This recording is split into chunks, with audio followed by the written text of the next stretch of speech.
రాజకీయం cinema గమ్మతి ఇచ్చంత్రాలు viral అవుతున్న వీడియోలు ఇట్లా తీరు వార్తలతోని మన మైక్ టీవీ ముచ్చట్లు తయారుగున్నాయి. చలో చూసేద్దాం పాండ్రి. అంతకంటే మొదలైతే హెడ్లైన్స్.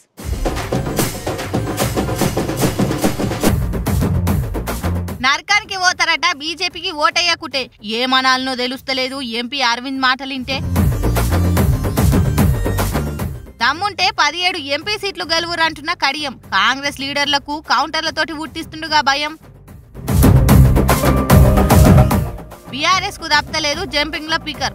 ఎంపీలు ఫిరాయించి చేస్తుర్రు కారుకు టక్కర్.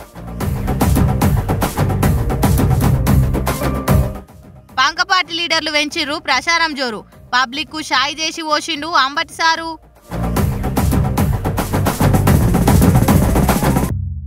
ఏందో ఈ రాజకీయం.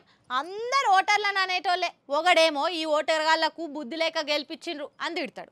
ఇంకొకడేమో ఈ అల్గజనానికి ఎవరు డబ్బులు ఎక్కువిస్తే వానికే ఓటేస్తారని ఆక్రోశం ఎల్లగక్కుతాడు. ఇంకొకలేమో మా పార్టీకి ఓటేయకుంటే నరకానికి పోతారని ఇట్లా శాపనార్థాలు పెడతారు. ఏందిది మాకేందిది అని ఓటర్లు మోతుకుంటారు. ఇగురం తప్పిన పీనిగా మోస్టోన్ మీద బయలుపోయిందట. అగో అట్లనే ఉన్న నిజామాబాద్ బీజేపీ ఎంపీ అరవింద్ కథ. ఓ గుర్తుకు ఓటైన వాళ్ళకు శాపాలు పెడుతున్నాడు. మరి అరవింద్ అని అంతగానం చెందుతుండా ఎట్లా? సెంట్రల్ గవర్నమెంట్ ఇచ్చే పథకాలు తీసుకుని పువ్వు గుర్తుకు ఓటేయకుంటే నరకానికి పోతారని శాపనార్థాలు పెడుతున్నాడు ఎంపీ అరవింద్. మరి ఇచ్చిన మాట తప్పిన లీడర్లు కూడా నరకానికి పోతే ఏం శిక్షలు పడతాయో చెప్తే బాగుండు. అయినా ఈ పిల్లి శాపాలకు ఉట్లు దిగుతాయా? దీవెనార్థులకు బతికినో లేడు, శాపనార్థాలకు సచ్చినో లేడు. ఓటర్లను బ్లాక్ మెయిల్ చేసుడు కాకుంటే ఏంది? ఒక ఆయనేమో నాకు ఓటేయకుంటే భార్య పిల్లలతో దూరానికి వెళ్ళాడి ప్రేతాత్మనే మిమ్మల్ని అందరిని పీడిస్తా అంటాడు. ఈయనేమో మాకు ఓటేయకుంటే నరకానికి పోతారని చెప్పిస్తున్నాడు. ఓటర్లు అంటే గంత షీపై పేరు చూడు. మరి ఇచ్చిన మాట తప్పిన లీడర్లకు కూడా ఏం శిక్షలు పడతాయో చెప్పాలి కదని అరవింద్ అన్న. బ్లాక్ మనీ బయట తెస్తా అని తేనోళ్లకు ఏం శిక్ష పడుతుంది? దొంగలకు సర్ది కట్టి బ్యాంకులకు ఎగనామం పెట్టిన వాళ్ళను బయట దేశాలు పంపించిన వాళ్ళకు ఏం శిక్షలు పడతాయి? బ్లాక్ మనీ బయటకు తెచ్చి అందరి ఖాతాలో 15 లక్షలు వేస్తామని ఏమన్న వాళ్ళకు ఏం శిక్షలు పడతాయి? అవి కూడా చెప్తే ముద్దుగుండు అని అంటున్నారు అరవింద్ అన్న మాటలైన జనము. బీఆర్ఎస్ లా కడియం సార్ తప్ప కాంగ్రెస్ వాళ్ళ మీదకి కౌంటర్ ఇచ్చేటందుకు వేరే లీడర్లు ఎవ్వరు లేరా ఏంది అనే అనుమానాలు వస్తున్నాయట చాలా మందికి. దేనికైనా సరే ముంగట పడుతున్నాడు కడియం సారు. మళ్ళీ ఎంపీలు ఎమ్మెల్యేలంతా సల్లగబడ్డరా ఎట్లా? నిన్న చేవెళ్ల సభలో సీఎం రేవంత్ సార్ కేటీఆర్ కేసీఆర్ సార్లకు సవాల్ చేసిండు కదా. కేటీఆర్ కి సవాలు విసురుతున్నా. బిడ్డ ఇవాళ నేనే ముఖ్యమంత్రి, నేనే పిసిసి ప్రెసిడెంట్ ను. రేపు రాబోయే పార్లమెంట్ ఎన్నికల్లో నేను సవాలు విసురుతున్నా. నీ చేతనైతే దమ్ముంటే నువ్వు మగోడు అయితే ఈ తెలంగాణ రాష్ట్రంలో బిడ్డ ఒక్క సీటు గెలిచి చూపించు. దమ్ము ఉంటే ఒక్క ఎంపీ సీట్ అన్న గెలిచి చూపెట్టురు అని ఛాలెంజ్ చేసిండు. నన్ను గానీ మా పార్టీని గానీ ముట్టుకుంటే మసైపోతారని వార్నింగ్ ఇచ్చిండు. అయితే బీఆర్ఎస్ వాళ్ళు దీని మీద మస్తు కౌంటర్ ఇస్తారేమో అనుకున్నాం గానీ కడియం సార్ తప్ప కడమూల తా నుంచి ఖండిస్తున్నామన్న మాటే కరువైంది. మరి మాకెందుకు అని అనుకుంటురో ఏందో. బాలక సుమన్ అన్న కేసైందని జర సల్లబడ్డట్టున్నాడు. మంత్రులు చేసిన వాళ్ళు అన్నది మామూలు కాదు కదా అని సైలెంట్ ఉన్నట్టున్నారు. ఎటొచ్చి ఉద్యమాలు ఉన్నాలే సోషల్ మీడియాలో మళ్ళా కౌంటర్లు ఇస్తున్నారు. ఈ ముచ్చల కడియం సార్ కమిట్మెంట్ ను మెచ్చుకోవాలి. మన అసెంబ్లీలో అధికార పార్టీలకు ధీటుగా నిలబడ్డది సార్ ఒక్కడే. ఇలా బీఆర్ఎస్ కు సవాల్ చేస్తే కూడా వాటిని తిప్పికొట్టింది కూడా కడియం సారే. మగాడవైతే ఒక్క సీటు గెలుచుకో అంటున్నావు రేవంత్ రెడ్డి గారు. మల్కాజ్గిరి పార్లమెంటు నుంచి మీరు ఎంపీగా ఉన్నారు నిన్నటి వరకు. మరి ఆ మల్కాజ్గిరి పార్లమెంటులో కాంగ్రెస్ పార్టీ ఒక్క అసెంబ్లీ సీట్ అయినా గెలిచిందా? మరి నువ్వు అంత మగాడివైతే 7 అసెంబ్లీ సెగ్మెంట్లలో ఒక్క అసెంబ్లీ సీటు నువ్వు ఎందుకు గెలుచుకోలేకపోయినావు?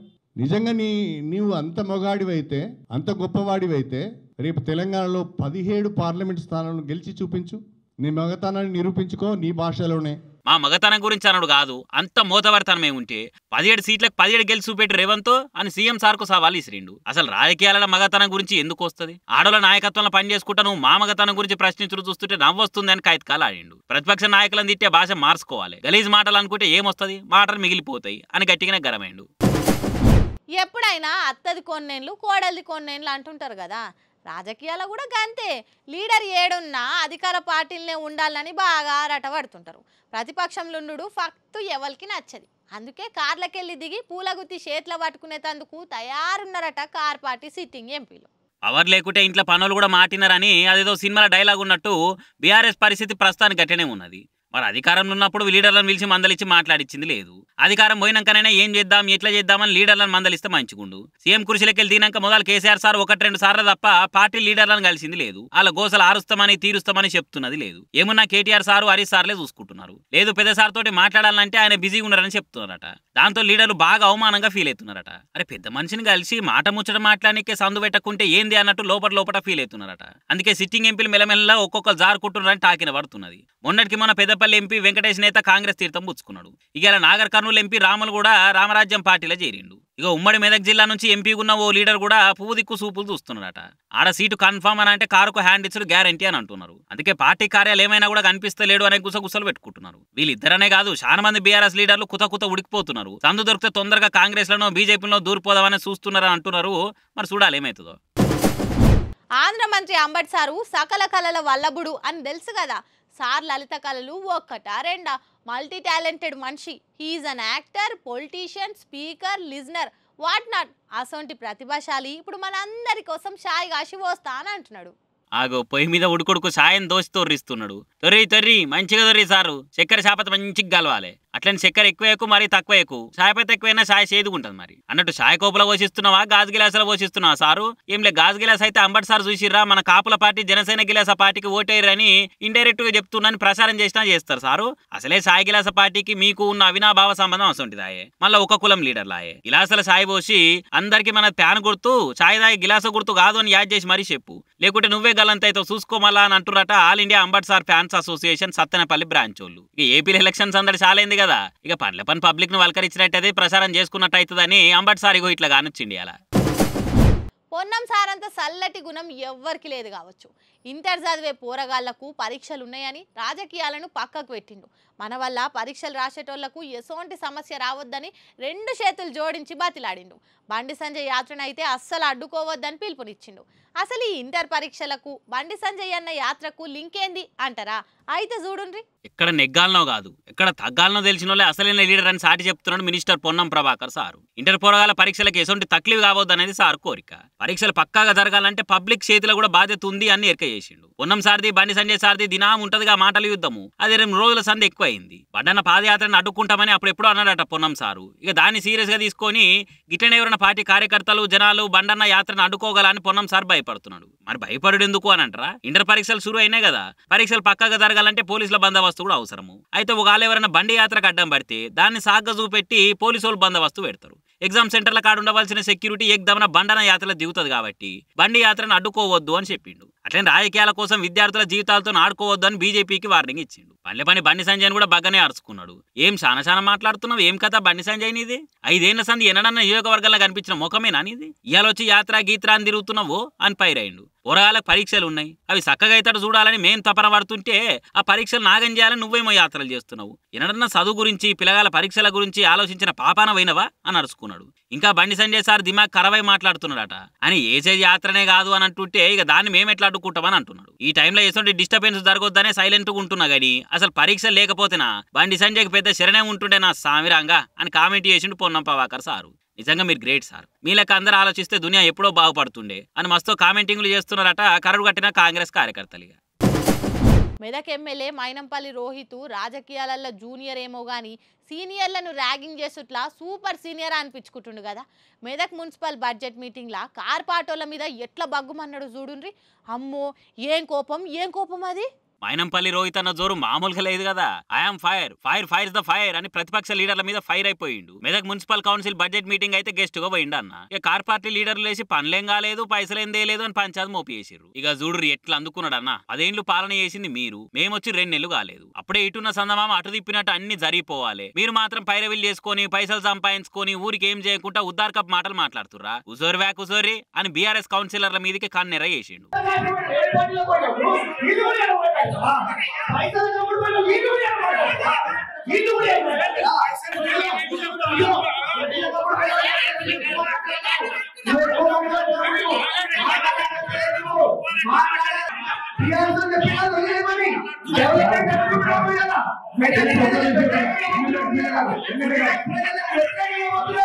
వాళ్ళు కూడా రోహిత్ అన్న మీదకి బాగానే రోరింగ్ చేసిర్రు. కానీ రోహిత్ అన్న వాయిస్ రేజ్ చేసి ఎక్కువ మాట్లాడితే రోటీ పచ్చడి చేస్తా అన్నట్టుగా ఆవాజ్ పెద్ద చేసిండు. మొత్తానికి మైనంపల్లి రోహిత్ అన్న నాయన జుట్లకెళ్ళి విట్టేట్టే ఉన్నాడు పో అని అనుకుంటారట అన్న ఆవేశం చూసిన ఆన్సర్.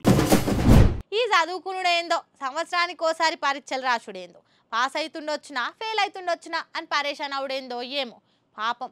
పరీక్షలు అనగానే ఏం కష్టం వచ్చే చూడండి పోరగాళ్ళకు. ఈ స్కూల్కు కాలేజ్ కంటే ఓ క్లాస్ ఆలస్యంగా పోయినా నడుస్తుంది. కానీ పరీక్షలకు అట్లా కాదు కదా. టైం అంటే టైం అంతే, లేకపోతే ఇగో గీ షెల్ల లెక్క అవుతుంది కథ. అసలు ఈ చదువును గాని పెట్టిన సార్లెవరో గాని పోరగాళ్లకు గోస పెడుతుండ్రు. పాపం అంబట్యాల దాకా వండుకొని పాషినోట్ల నీళ్లు బుక్కలిచ్చి షాయి దాగి ఫోన్ ముంగటేసుకునే శాతగాని పానాలకు ఈ పరీక్షలేంది, పొద్దున్నే లేచి ఉరుకుడేంది. అదేదో చూసుకుంటా పరీక్షలు రాసేదన్నారు కదా, గదన్న చేస్తా అయిపో. ఆయన ఇంట్లోకెళ్లే సక్లం ముక్లం పెట్టుకుని సక్కదనంగా రాసిద్దురు. ఇగో ఓసారికి బుజ్జిని చూడురి. ఓ షెల్లే, ఏ ఊరు మీది? ఏమైంది మళ్ళా? పరీక్షకు ఆలస్యంగా ఎందుకు వచ్చినావు? ఏ పేరమ్మ నీ పేరు? పావని. అయ్యో ఎట్లా ఏడుస్తుందో కదా పాపం. ఇయాల్టి సంధి ఇంటర్ పరీక్షలు నడుస్తున్నాయి కదా, నిమిషం ఆలస్యమైన ఆలోచన చేయమని ఇంటర్ బోర్డు ముందుగానే చెప్పింది. ఈ పోరగాళ్ళు ఏమిట్లా ఆలస్యం చేస్తారో గాని ఇగో తీర్వాటం చేసుకుని ఊసరు వెళ్లి లెక్క వచ్చేసరికి ఆయనతో పటాకు పెట్టి బయటకెళ్లే పంపిస్తుండ్రు. ఈ ఒక్క బుజ్జవనే కాదు, ఈ సొంటి ముచ్చట ప్రతి పరీక్ష సెంటర్ కాడ కనబడుతుంది. పరీక్షలంటే ఎంత భయం ఉండాలి. ఒకరు హాల్ టికెట్ మర్చిపోతారు, ఇంకొకరు పెన్ను మర్చిపోతారు, కొందరైతే పరీక్ష సెంటరే మర్చిపోయి అటు తిరిగి ఇటు తిరిగి ఆలస్యంగా వస్తారు. ఇక సార్లను కూడా ఏమంటాం, ఆలయ్య ఆలకుంటాయి. ఒకరిని రానిస్తే ఇంకొకళ్ళు లొల్లి పెడతారు. అందుకే నిమిషం లేట్ అయినా పంపించేస్తుండ్రు. అయినా ఈ ఆడిపోరగాళ్లకు ఫ్రీ బస్సులే ఉండేగా, పొద్దుగాల లేచి ఇంత దీని ఆయంత బస్సు ఎక్కితే డైరెక్ట్ ఎగ్జామ్ సెంటర్ కాడ దిగొచ్చు. అట్లా కాకుండా ఇంటర్ ఎగ్జామ్స్ కోసం స్పెషల్ బస్సులు కూడా నడుపుతుండ్రు. ఇంట్లో కష్టాలు అందరికి ఉంటాయి, అవిటిని దాటుకొని బయటకు వస్తేనే కదా సక్సెస్ అయ్యేది. ఈ పొద్దు ఎగ్జామ్ పోతే పోయింది గాని జర రేపటి సందైనా యాళ్ళ పూట వచ్చి రాసిపోన్రి. ఏమంటున్నాం, పోరగాళ్ళు యాది పెట్టుకోన్రి. అమ్మయ్య, ఎన్నడెన్నడని ఇన్ని దినాలు ఇటు పబ్లిక్ అటు ప్రతిపక్ష పోలు ఎదురు చూస్తున్న టైం రానే వచ్చింది. అన్ని మాటలే, శాతలు లేవు అన్నోళ్ళ నోర్లు ముప్పిస్తందుకు వచ్చేసినాం అని కాలర్లు ఎగిరేస్తురు కాంగ్రెస్ కార్యకర్తలు. ఇప్పటికే 2 పథకాలు అమలై జోరుగా నడుస్తున్నాయి కదా, ఇక ఇప్పుడు ఇంకా 2 పథకాలకు పచ్చజెండు ఊపిర్రు మన సర్కారోళ్ళు. మళ్ళీ కొత్త పథకాల రూల్స్ ఏందో తెలుసుకొని మనం కూడా అప్లై చేసుకుందాం పాండ్రి.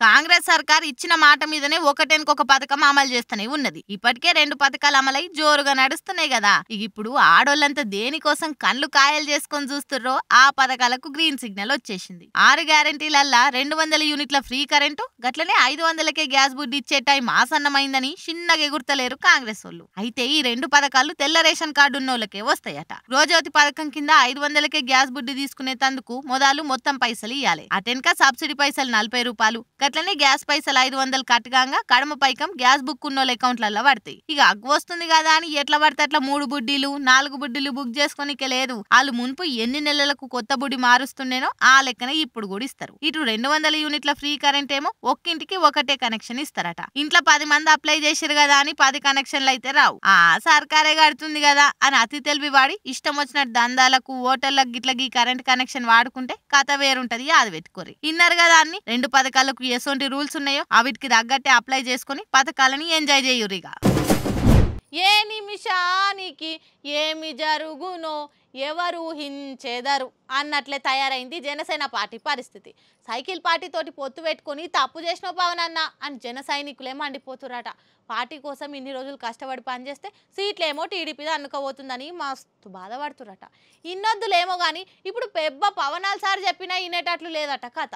ఇగో ఓసారి ఇటు చూడుర్రి, జనసేన జెండాలు పట్టుకుని జై పవన్ కళ్యాణ్ అని సపోర్ట్ చేస్తున్న Janasena party Jaggampeta incharge పాటం Shetty Pawan sir కోసము జనసేన కోసము ఏండ్ల తరబడి కష్టపడుతున్న పాటం శెట్టి ఇప్పుడు వాళ్ళ సార్కే పాట అని చెప్తున్నాడు. చేతిలో సాయి గ్లాస పట్టుకొని పక్కకు జనసేన జెండాలు పెట్టుకొని మరి పవన్ సార్ను ప్రశ్నిస్తున్నాడు. ఏ పార్టీతో పొత్తొద్దు అని సూత మొత్తుకుర్రట వీళ్ళు. అయినా సరే పెబ్బ ఎట్లా చెప్తే అట్లినాలి కాబట్టి సైకిల్ పార్టీలతో పొత్తు ఓకే అయ్యారట. కానీ ఇప్పుడు టికెట్లు కూడా వాళ్ళకే మన నోట్ల మట్టి అన్నట్టు పవన్ సార్ ముచ్చట ఉన్నదట.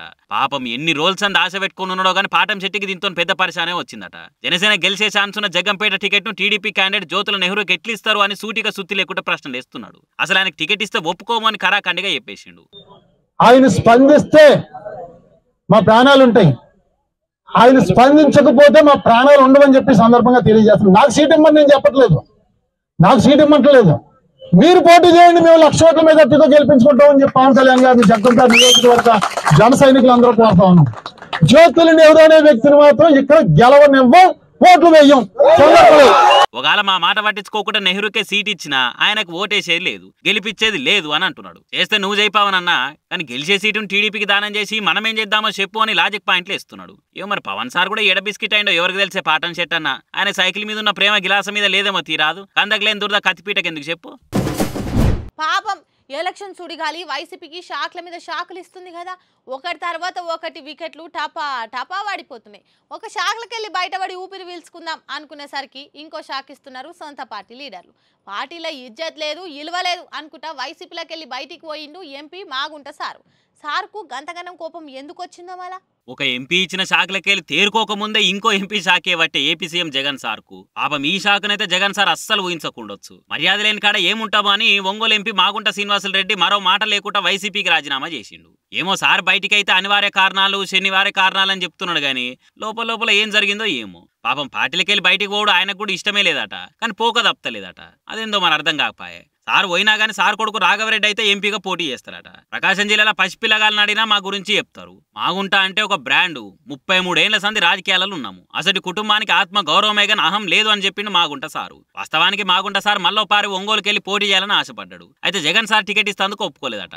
మాగుంట టికెట్ కోసం బాలినేని సార్ కూడా బగ్గనే తిప్పలు పడ్డాడు కానీ జగన్ సార్ మాత్రం టికెట్ ఇచ్చేదే లేదని కుల్లా చెప్పేసిందట. ఇంత అవమానించినాక పార్టీలుండి ఏం చేస్తామని బగ్గా ఫీల్ అయిపోయిన మాగుంట సారు రాజీనామా కొట్టి రయ్యిన బయటకు పోయిండు. అయితే ఇప్పటికిప్పుడు ఏ పార్టీలో షరీక్ అవుతారనేది అయితే క్లారిటీ ఇవ్వలేదు. ఇంకేముంది, చేరితే టీడీపీలో చేరుతుండొచ్చు, లేకపోతే జగన్ మీద కోపం ఉంది కాబట్టి కాంగ్రెస్లో షరీక్ అయి షర్మిల మేడంకు సపోర్ట్ చేస్తుండొచ్చు. ఇదంతా చూస్తుంటే పోయేటోళ్ళు ఓంగ ఉన్నోళ్ళే చాలు అనుకుంటున్నట్టున్నాడు జగన్ రెడ్డి సారు. పార్టీలకి వెళ్ళి బయటకు పోయిన ఎంపీలు మాగుంటతో కలిసి 6 అయ్యారు. ఇంతమంది పోయినా ఇంకా కఠినంగానే ఉండు అని అంటే వాళ్ళని పొమ్మని లేక పొగబెట్టినట్టే ఉండు అని అనిపిస్తున్నది. ఏమో జగన్ సార్ నవ్వుముఖం వేసుకొని ఎప్పుడు ఏం చేస్తాడో ఎవరికి అర్థం కాదు. సౌండ్ పార్టీ సప్పుడు చేస్తే చెవులు వినబడకున్నా సరిగమప అన్నట్లే వినబడుతుంది. అసంటిది అంబానీ ఇంట్లో పెండ్లంటే మామూలుగా ఉంటుంది ఆ కథ. అదేందో కానీ ప్రీ వెడ్డింగ్ కారెట్ 8 పేజీలు ఉందట. ప్రీ వెడ్డింగ్ కూడా కారెట్లు కొట్టిస్తారా అని పరేషాన్ కాకుండ్రి. అంబానీ అంటే ఆ మాత్రం సప్పుడు ఉండాలి కదా. ఆ కథ ఏందో మనం కూడా చూసేద్దాం పాండ్రి. ఇవాళ పెళ్లిలు గమ్మత్తుగా నడుస్తున్నాయి. ఇక సెలబ్రిటీల పెళ్లిలు అంటే మామూలుగా ఉంటుందా? ప్రీ వెడ్డింగ్కి వెళ్ళి మొదలు పెడితే పెళ్లి తంత అయిపోయేదాకా కథ మొత్తం సినిమా లెవెల్ ఉంటుంది. అందులో మల్టీ మిలియనీర్లు బిజినెస్ తోపులు ఇళ్ల పెళ్లిలు అంటే ఆ రేంజ్ ఎట్లుండాలి, ఆ ఆతిథ్యం ఎట్లా అదిరిపోవాలి చెప్పుర్రి. అందుకే ముఖేష్ అంబానీ కొడుకు అనంత్ అంబానీ ప్రీ వెడ్డింగ్ కోసం జామ్నగర్ ఎయిర్పోర్ట్ జామ్ కావాల్సిందే. ఆ ప్రీ వెడ్డింగ్ కోసం ఏకంగా ఎయిర్పోర్టే సెంటర్ అయింది. మార్చి 1వ తారీఖు సంది 3వ తారీఖు దాకా ఈ సంబరాలు జరుగుతాయట. ఇప్పటికే జామ్నగర్ ఎయిర్పోర్ట్ ను రంగురంగుల డిజైన్లతో డెకరేట్ చేసిర్రు. ఇక ప్రీ వెడ్డింగ్ కారెట్ కూడా అదిరిపోయిందనే కామెంట్లు మస్తుగా వస్తున్నాయి. మొత్తం ఈ కారెట్ 8 పేజీలు ఉన్నదట. అందులో ప్రీ వెడ్డింగ్ ఏడ జరుగుతున్నది, ఏ టైంకు ఎసోటి డ్రెస్ కోడ్, అసోటి మతలబలన్నీ రాసి పెట్టిరట.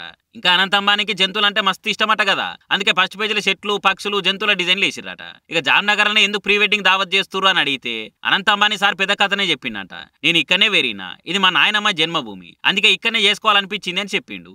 ఇక మోడీ సార్ ఇండియానే లగ్గాలు చేసుకొని బయట దేశాల పంటి ఎందుకు పడుతున్నారు అని అన కదా. ఇక ఆ మాట కూడా రెస్పెక్ట్ ఇచ్చి లోకల్ అనే లగ్గం చేస్తున్నారట. ఇంకా జామ్నగర్ లో ప్రీ వెడ్డింగ్ కోసం ఓ గుళ్ళ కొత్తగా 14 చిన్న గుడులు కడుతున్నారట.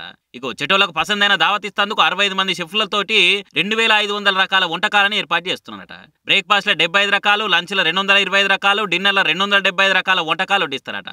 అర్ధరాత్రి 12 గంటలకి వెళ్ళి తెల్లారుజామున 4 గంటల దాకా కూడా 85 రకాల వంటకాలను చేసి పెడతారట. తెల్లారగట్ల దయ్యాలు కూడా తినవు అని అంటారు. ఇదేం తిండో ఏమో అని కొందరు అనుకోవచ్చు, కానీ ఇవన్నీ చెప్తుంటే అసలు ప్రీ వెడ్డింగ్ చేస్తున్నారా లేక తిండి పోటీలు పెడుతున్నారా అనే సమజైతేలని ఇంకొంతమంది కామెంట్ చేస్తున్నారు. ఇక శ్రీమంతుల ఇంట్లో చిన్నగా ఉంటాయి ఇటువంటి సంబరాలు. కానీ నాకు ఎప్పటి సందో అమెరికాకు పోవాలని ఉన్నది, కానీ ఏడ కుదురుతుంది. పొద్దుగాలనే లేవాలి నాయే, ఆ పని ఈ పని చేసుకొని ఇగో ఈ ముచ్చట్లు పట్టుకొచ్చి మీకు చెప్పాలి నాయే. ఏమో నాకు రాత్రి గట్టి కలనే పడ్డది.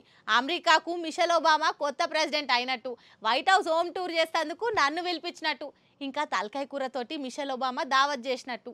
అగో గట్ల చూస్తారు. అంత డౌట్ ఉంటే ఇగో ఈ ముచ్చట చూడుండ్రి. మన తాను ఆడోళ్ళకి ఫ్రీ బస్సు పెడితేనే అగో ఆడోళ్ళకి ఫ్రీ బస్సు పెట్టిర్రు అని ముక్కు ఇడుస్తున్నారు కదా కొందరు జనాలు. అసొంటోళ్ళు ఎవరైనా ఉంటే ఈ ముచ్చట ఇనుడు జరా. అమెరికా దేశం మొత్తాన్ని ఆడోళ్ళ చేతిలో పెడతాందుకు తయారవుతుండ్రట అంటే సమజ్ కాలేదా? అదే వైట్ హౌస్ కొత్తగా ఉన్నారు ఆడ లీడర్ అంట.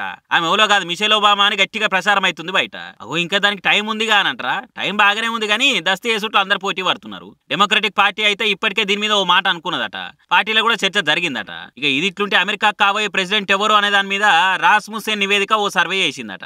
ఆ సర్వేలా ఫస్ట్ ప్లేస్ లో మిషెల్ ఒబామా దూసుకపోతుందని తేలిందట. మిషెల్ దిక్కు 20% జనాలు ఉంటే ఉపాధ్యక్షురాలు కమలా హారిస్ దిక్కు 15% మంది, మాజీ విదేశాంగ మంత్రి హిల్లరీ క్లింటన్ దిక్కు 12% మంది మొగ్గు చూపిరట. ఇక ఇదే గనుక నిజమైతే అగ్రదేశం అమెరికా ఆడోళ్ళ రాజ్యం వచ్చినట్టే. ఇంతకు మిషెల్ ఒబామా ఎవరో తెలుసు కదా, ఇదివరకు అమెరికా ప్రెసిడెంట్ గా వేసిన ఒబామా ఇంటి ఆమె.